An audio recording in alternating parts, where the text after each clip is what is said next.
آج میں آپ کو ایک ایسے ملک کے بارے میں بتاؤں گی جو کہ 27 افرادوں پر مشتمل ہے۔ جی ہاں دوستو، برطانیہ یعنی یو کے سفوک کی کاؤنٹی کے ساحل سے 12 کلومیٹر دور سمندر میں ایک ٹاور ہے جس کو رف ٹاور کہا جاتا ہے، جہاں پر یہ ملک قائم ہے۔ اس ملک کا اپنا قومی ترانہ، اپنا پاسپورٹ، یہاں تک کہ اپنا پیسہ بھی ہے، اور یہ ملک فور سیل بھی ہے۔ جی ہاں دوستو، اور یہ کتنے میں سیل ہوگا یہ میں آپ کو اینڈ میں بتاؤں گی۔ ایک اور انٹرسٹنگ بات یہ بھی ہے کہ یہ ملک ہے بھی اور ملک نہیں بھی ہے۔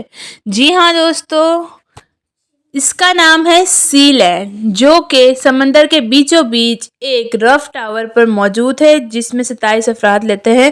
بات کرتے ہیں ورلڈ وار 2 کی، جب برطانیہ نے اپنے آرمی آفیسرز کو اس ٹاور پر بھیجا تھا تاکہ جرمنی ان پر حملہ نہ کر سکے، اور اگر کرے تو ان لوگوں کو پتہ چل جائے۔ وار ختم ہونے کے بعد برطانیہ نے اپنے نوجوانوں کو واپس بلا لیا۔ کئی سالوں یہ ٹاور خالی رہا، لیکن ایک دن اچانک سے ایک ریٹائرڈ برطانوی آرمی آفیسر میجر رائے بلڈ نے اپنی بیوی کے ساتھ سی لینڈ پر قبضہ کر لیا۔ جی ہاں دوستو، اس کے بعد انہوں نے اپنا نام پرنس رائے بلڈ رکھ دیا اور یہ دونوں سی لینڈ پر حکومت کرنے لگے۔ برطانوی حکومت کو اس بات پر بہت غصہ آیا اور انہوں نے ایک بحری جہاز ان لوگوں کے پاس بھیجا کہ یہ اس کو خالی کر دیں، لیکن یہ لوگ نہیں مانے۔ اس کے بعد میجر رائے بلڈ اور اس کی بیوی نے اس ملک کو ایک آزاد ملک ڈکلیئر کر دیا، جو کہ اپنی فیملی کے ساتھ یہاں پر رہنے لگ گئے، جس کے بعد یہ دونوں میاں بیوی اس پر حکومت کرنے لگ گئے، یعنی اس کے کنگ اور کوئین بن گئے۔ جی ہاں دوستو، سی لینڈ جو کہ 27 افرادوں پر مشتمل شہر، اس ملک کا الگ جھنڈا، الگ قومی ترانہ، الگ پاسپورٹ، ہر چیز بنا دی گئی۔ اس ملک کا جھنڈا بنا کے ان لوگوں نے اس برج کے اوپر لگا دیا۔ اس ٹاور پر قبضہ رائے بلڈ نے بہت سوچ سمجھ کے کیا تھا، کیونکہ یہ ٹاور کسی بھی ملک کی ملکیت نہیں تھا۔ جی ہاں دوستو، جدھر یہ ٹاور موجود تھا اس کو انٹرنیشنل سی کا حصہ کہا جاتا تھا۔ اس کے کچھ عرصے بعد میجر رائے بلڈ یعنی پرنس رائے بلڈ کے ساتھ اپنے بیٹے کے ساتھ کچھ عرصے کے لیے برطانیہ گئے، جہاں پہ برطانیہ حکومت نے ان کو اریسٹ کر لیا اور ان پر کیس کر دیا۔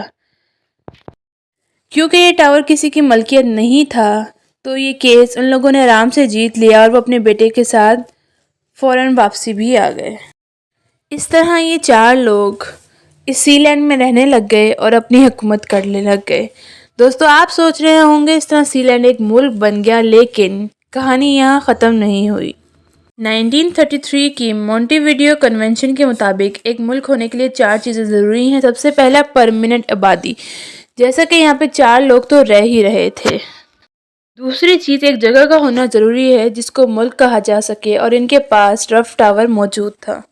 تیسری چیز ایک حکومت کا ہونا لازمی تھا، اور سی لینڈ میں بھی ایک حکومت بن چکی تھی۔ پر دوستو، مسئلہ چوتھی چیز کا تھا کہ اس ملک کا دوسرے ممالک سے تعلقات ہونا ضروری ہے، لیکن سی لینڈ کا کسی ملک سے کوئی تعلق نہیں تھا۔ دوستوں، وقت گزرتا گیا اور یہ چوتھی چیز بھی پوری ہو گئی۔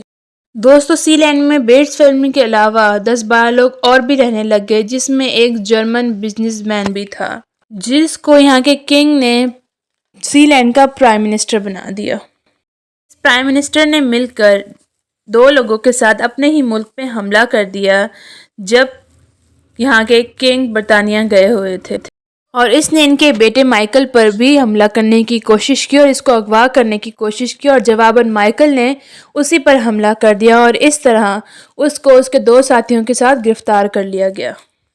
ان پر غداری کا مقدمہ درج کیا گیا اور ان کو جیل بھجوا دیا گیا۔ دوستو، آپ لوگ یہ سوچیں کہ 14 لوگوں پر مشتمل یہ ملک جہاں پہ یہ سب کچھ چل رہا تھا، یہ پرائم منسٹر ایک جرمن کا رہنے والا بھی تھا۔ جب جرمن کی حکومت کو یہ بات پتہ چلی تو انہوں نے درخواست کی سی لینڈ کے کنگ کو کہ اس کو چھوڑ دیا جائے، لیکن وہ نہیں مانا۔ پھر جرمن کو مجبوراً اپنا ایک سفیر بھیجنا پڑا، جس سے یہ چوتھی شرط بھی پوری ہونے کو جا رہی تھی۔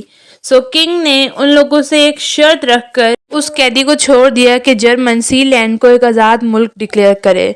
تو جرمن نے سی لینڈ کو ایک آزاد ملک ڈکلیئر کیا اور اس کو اور اس کے 2 ساتھیوں کو رہا کروا دیا گیا۔ جرمنی وہ پہلا ملک بن گیا جس نے سی لینڈ کو آزاد ملک ڈکلیئر کر دیا۔ لیکن پھر بھی سی لینڈ کو ایک آزاد ملک نہیں مانا گیا، کیونکہ حالانکہ سی لینڈ ساری شرائط پوری کر چکا تھا۔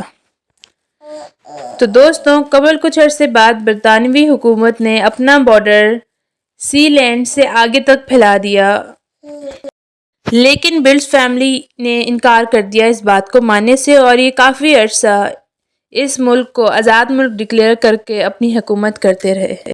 دوستوں، پرنس روئے بیلٹ 2012 میں مر گیا، اور اس کے بعد اس کا بیٹا پرنس مائیکل سی لینڈ پر حکومت کرتا رہا، اور اب اسی کی حکومت ہے۔ اس ملک میں 27 لوگ رہتے ہیں جو کہ زیادہ تر بلٹ فیملی سے ہی تعلق رکھتے ہیں، لیکن یہ سب زیادہ تر برطانیہ میں رہتے ہیں کیونکہ سی لینڈ میں کوئی ہاسپٹل یا اسکول موجود نہیں ہے، لیکن وہاں پر اسٹور، گروسری اور ہر چیز موجود ہے۔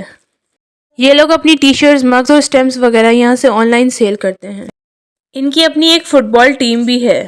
دوستوں، میں نے آپ کو ویڈیو کے شروع میں بتایا تھا کہ سی لینڈ فور سیل بھی ہے، جس کی قیمت 1,00,000 ارب رکھی گئی تھی، اور یہ آفر ابھی بھی موجود ہے اگر آپ اس کو خریدنا چاہیں۔ دوستوں، سی لینڈ جیسے ملک کو مائکرو نیشنز کہا جاتا ہے۔ یہ وہ ملک ہوتے ہیں جو خود کو آزاد ملک ڈکلیئر کرتے ہیں، لیکن باقی ملک ان کو تسلیم نہیں کرتے، جیسا کہ سی لینڈ، جو کہ 27 لوگوں کی آبادی کے ساتھ خود کو ایک ملک تسلیم کرتا ہے۔ دوستوں، اگر آپ کو میری یہ ٹاپک پسند آیا ہو تو اس ویڈیو کو لائک، شیئر، سبسکرائب کیجیے گا۔